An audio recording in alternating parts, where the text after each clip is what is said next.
Konnichiwa. Hari ini kita akan bahas mengenai masalah-masalah pekerja di Jepang gitu yang kita hadapi berdasarkan pengalaman dan cerita teman-teman kita. Oke. Hari ini kita masih bersama Enju-san. Kita bahas tentang apa saja yang dihadapin para pekerja di Jepang. Khususnya yang magang dan Tokotegino ya. Pokoknya orang-orang yang kita kenal lah. Tapi sebelum masuk itu, gue ingin bahas mengenai masalah yang lagi viral ini. Boleh. Yang kan lagi viral tuh di Fukuoka ya. Orang yang nonjok ya katanya mukul cewek Jepang, terus cuman ngambil dapat duit sekitar 60 ribuan gitu. Ya, kalau pemberitaan di medsos mah ngebegal ya. Iya, ngebegal. Katanya ngebegal orang Jepang, perempuan ya. Itu menurutmu gimana yang berita yang viral tuh dibegal di Fukuoka? Ya, meskipun uangnya cuman sekitar 600 yen ya atau 60 ribuan, ya menurut aku itu tindakan yang nggak baik sih. Apalagi itu kan kita itu ke luar negeri nggak cuman bawa nama diri sendiri, tapi kan bawa nama negara juga, bawa nama keluarga tuh. Kalau di sini gue ingin lebih kayak ngebelain yang ini sih pro-nya gitu. Ya, yang pro-nya. Ya gue tahu sih kita di Jepang itu perbuatan yang salah, gue tahu. Tapi kayaknya berita itu dilebih-lebihkan gak sih? Ya, apa ya, banyak yang simpang siur juga sih. Iya, yang gue dapat tuh infonya nggak dipukul juga. Kayaknya menurut maksudnya nggak sampai ditonjok juga, nggak berlebihan banget lah. Iya. Tapi orang yang kayak ngeberitain itu dia kayak ngejatuhin dia banget gitu. Yang si orang Indonesianya itu ya. Bahkan dia si cowoknya tuh udah mohon untuk nggak dilaporin ke KBRI katanya. Menurut gue sih orang-orang yang komentarin itu mungkin nggak terlalu paham tentang kondisi kita di sini. Tiap orang kan cara menangani permasalahannya beda-beda ya menurut. Iya. Ya mungkin dia udah kayak nggak bisa tahan dengan beban yang ada. Iya. Mendingan kalau misalnya kita nggak punya uang buat makan ya, mending pinjem dulu lah ke teman, atau kalian tanya ke keluarga dulu gitu. Pinjem berapa ratus, nanti kirim jadiin yen. Iya. Tapi menurut gua itu sih, gua kembali lagi pro kontra. Maksudnya gua lebih pro ke situ karena mungkin dia jangan terlalu nyudutin dia lah. Tiap orang beda-beda cara penyelesaian masalahnya gitu. Ya itu akan jadi pelajaran. Gua disclaimer ya, itu perbuatannya buruk, tapi jangan sampai kita ngehakimin juga dia tanpa mengetahui apa latar belakang hal itu bisa terjadi. Oke, kita back to masalah-masalah yang topik utamanya, yakni masalah yang dihadapi para pekerja di Jepang gitu. Pertama, gue ingin angkat tentang masalah apato. Ini yang paling banyak dihadapin sama sama orang-orang yang tinggal di apato bareng teman-temannya. Menurutmu tinggal bareng teman di Jepang tuh satu apato recommended nggak? Sebenarnya ada sisi baik dan nggak baiknya juga sih.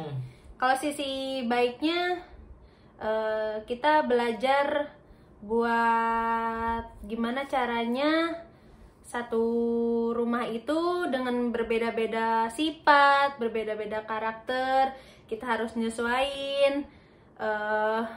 Jangan sampai ada inilah kayak keributan atau gimana, bersikap dewasa lah di satu apato itu. Tapi bukannya lebih baik tinggal sendiri dibanding tinggal bareng teman sih nggak? Ya kalau untuk privacy atau kenyamanan lebih enak sendiri sih. Kira-kira apa yang masalah apa yang biasanya terjadi kalau misal kita tinggal bareng teman gitu satu apato? Hal yang bikin sakit hati, jengkel apa ada nggak? Yang bikin jengkel? Iya. Apa ya?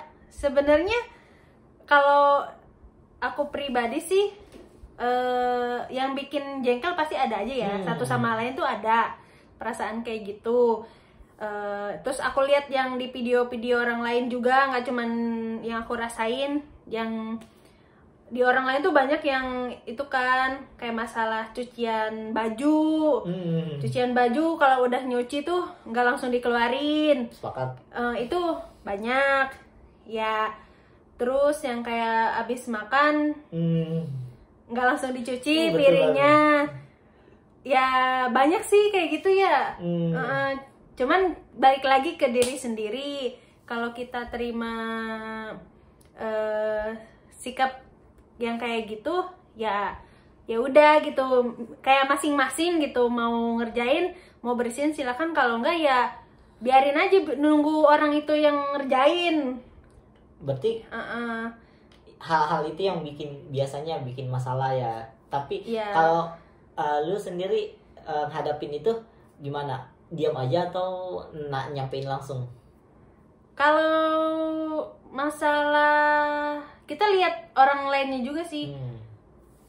Kalau misalnya cucian nih belum ini, ya udah, kalau aku nggak diperbesar ya masalahnya. Kalau misalnya masih ada cucian di mesin cuci, masih ada baju di mesin cuci, ya udah tinggal keluarin gitu. Tapi kan ada beberapa orang yang kayaknya nggak terima ya, mungkin karena jijik lah. Aku pernah denger lihat di video TikTok katanya ngambil celana yang masih ada softteknya lah gitu.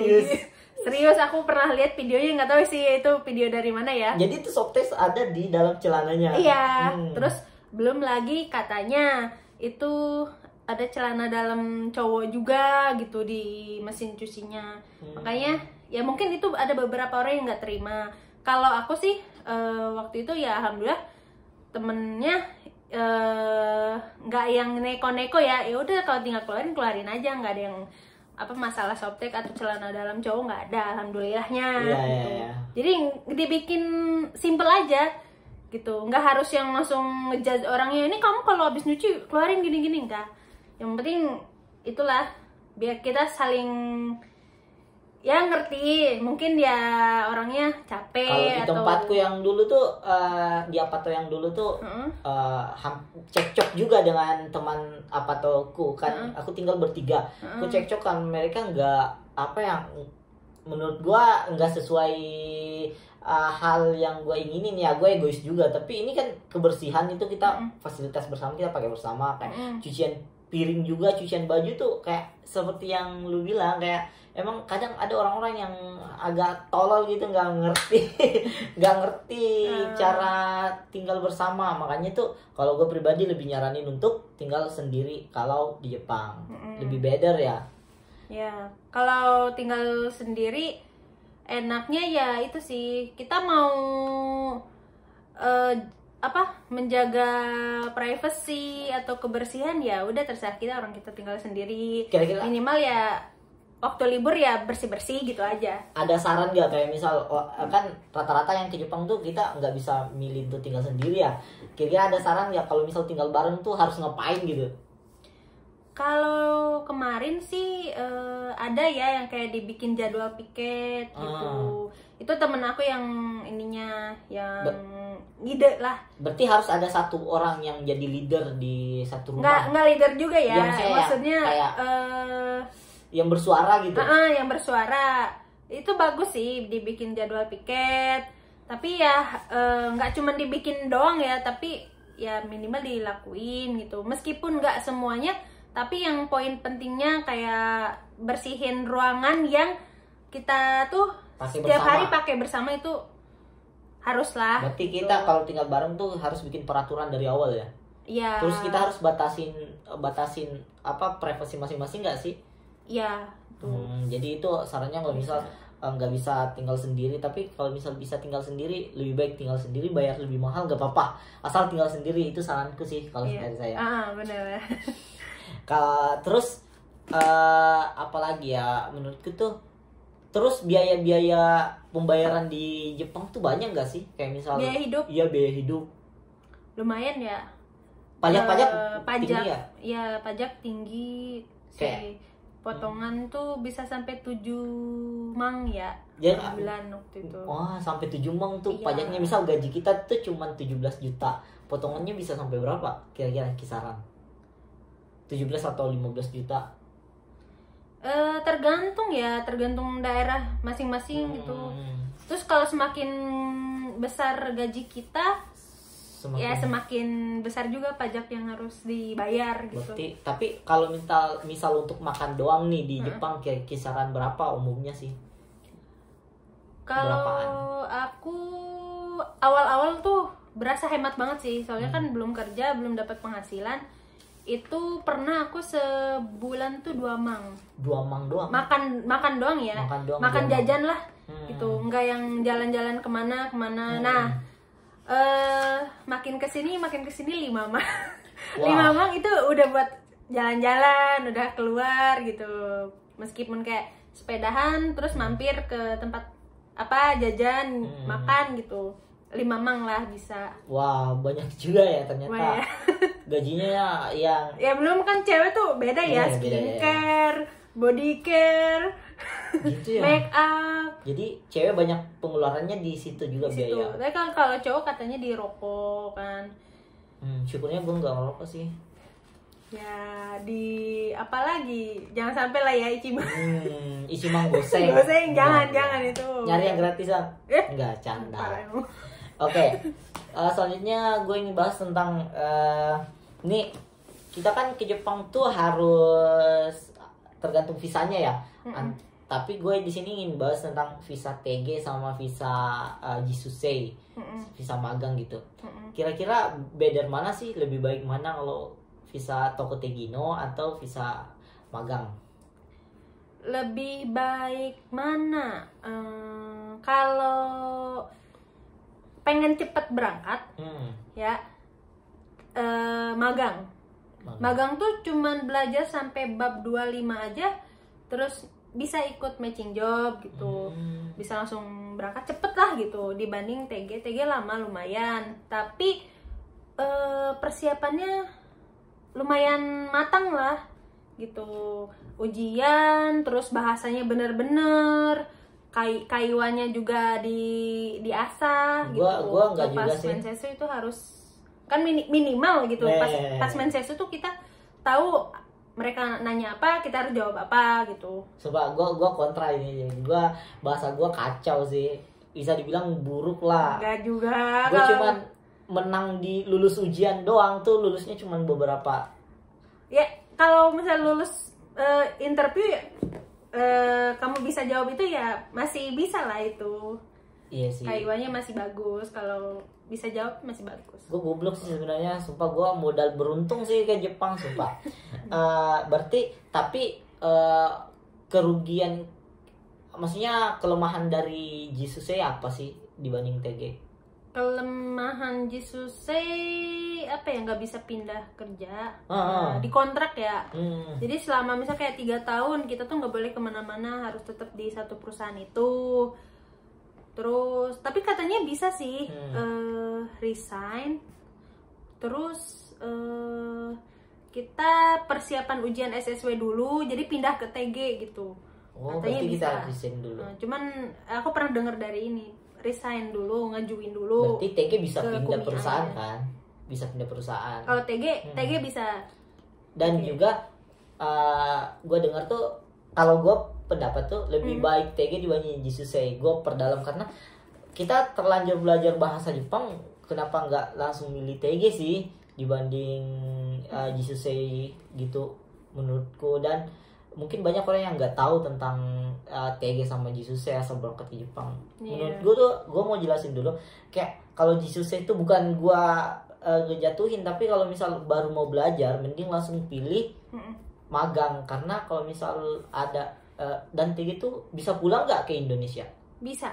Nah, Bisa. itu keuntungannya TG. Kita misal kayak ngambil cuti Hmm. dari perusahaan, cuti kalau di Kaigo itu 10 hari lah ya, 1 tahun tuh 1 tahun ya. Intinya kita ngambil cuti itu bisa buat dipakai pulang. itu kalau Jisusnya itu menurutku magang dia nggak bisa pulang. Jadi kalau misal ada keadaan darurat mendadak itu susah pulang sih menurutku, nggak Iya. bisa pulang. Sedangkan TG kalau misal ada kejadian yang memang kita mesti balik, kita bisa ambil cuti aja. Iya. Menurutku itu salah satu keuntungan besar, dan kita bisa pindah-pindah kan di. Oh iya, menurut kamu yang masalah di tempat kerja banyak nggak terjadi yang kamu dengar sama temanmu? Masalah fisik, mental gitu, banyak nggak dilakuin sama? Mungkin ini kali ya, kalau di tempat kerja itu nggak semuanya orang Jepang kan baik, tapi ada juga yang baik gitu. Sebisa mungkin ya kita ini sih jangan mudah percaya sama orang juga sih. Sama ya Kayaknya itu yang masuk tata mae nggak sih, yang Ya. baiknya depan doang, Ya, tadi belakangnya kayaknya tata tiap orang mae. gitu deh. eh, Jadi Ya, kita emang nggak boleh percaya 100% sama iya orang. jangan sih, bahkan orang Indonesia jangan orang Indonesia katanya sih lebih banyak dramanya gitu. Dibanding orang Jepang. Iya. Jadi hari ini kita bahas tentang masalah-masalah itu aja dulu. Podcast kali ini ya. Selanjutnya kalau misal ada pembahasan yang ingin dibahas mengenai apa, tulis di kolom komentar aja. Like and comment, dan jangan lupa subscribe, share. Share ke teman-teman ya. See you next video. Matane. Matane.